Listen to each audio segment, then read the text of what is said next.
You may have heard of the Appalachian Trail in the United States or the Camino de Santiago in Spain. These are two of the great walking trails in the world. But did you ever hear about the Israel Trail? It goes all the way from Israel's northern border to the south in Eilat on the Red Sea. Recently, I talked with someone who walked that trail and wrote a book describing his odyssey. Okay, Aryeh Green, great to be with you here in Sataf with a beautiful background behind us. It's great to be here. Thanks, Chris. You've written a book called My Israel Trail, Finding Peace in the Promised Land.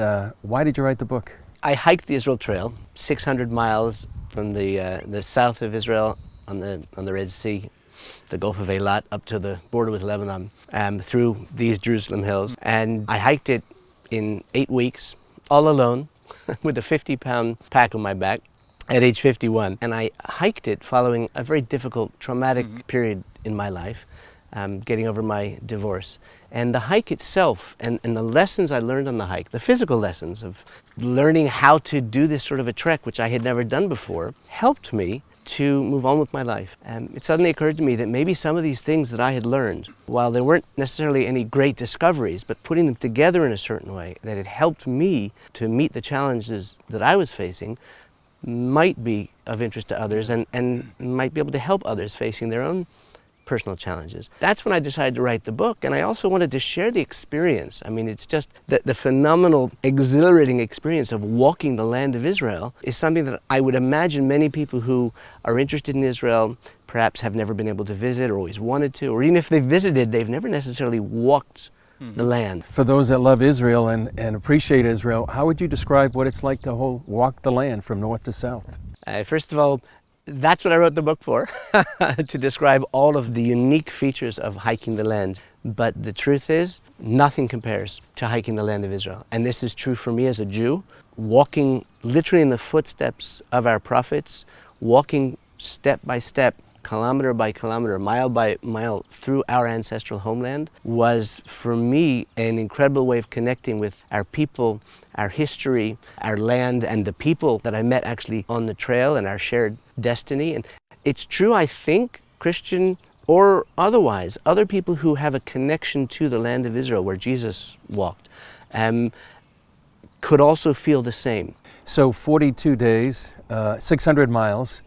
You spent a lot of time by yourself, and what was that whole experience like to be on the biblical trail, the land of the patriarchs as well? It's a funny combination. I was getting over my divorce. First 3 weeks in the desert, when literally you're not just all alone, but you're surrounded by almost nothingness, as it were. It leaves a lot of time for contemplation, for reflection, and it was very healing. Yeah. There are a lot of places, people in the Bible that were alone in the desert. I think Moses was one. Jesus certainly was one. And I think a lot of people could identify with a crisis that you went through. What were the lessons that you learned when you were there on the trail? Well, one of them is that humility, that sense of modesty, acknowledging our place in the universe. Another one was a great sense of acceptance.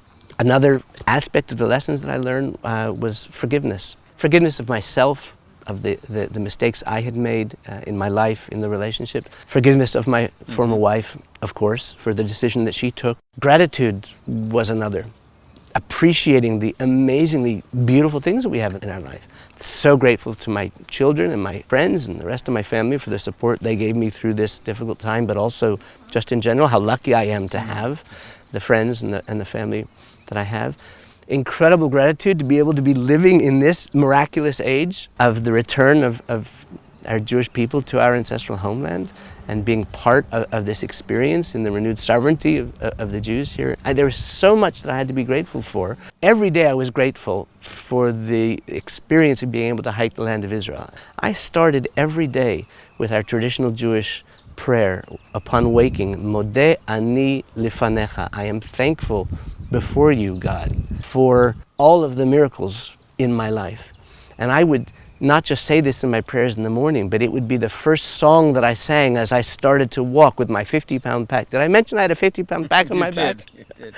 For those that are going to be reading this book, what do you want for them to take after they read this book? Well, I would say, first of all, come and hike the Israel Trail. Not everybody can take 2 months off of work and enjoy 42 days of hiking alone. But if you come to Israel, or if you're visiting and you're doing the normal tourist things which everybody does and which make sense and which are important, take a half a day or take a day and hike parts of the Israel Trail. So the first thing I would want somebody taking away from my book is, having enjoyed the vicarious experience of walking vicariously with me through the land, to have an appreciation for the beauty of Israel and the history and our connection to it.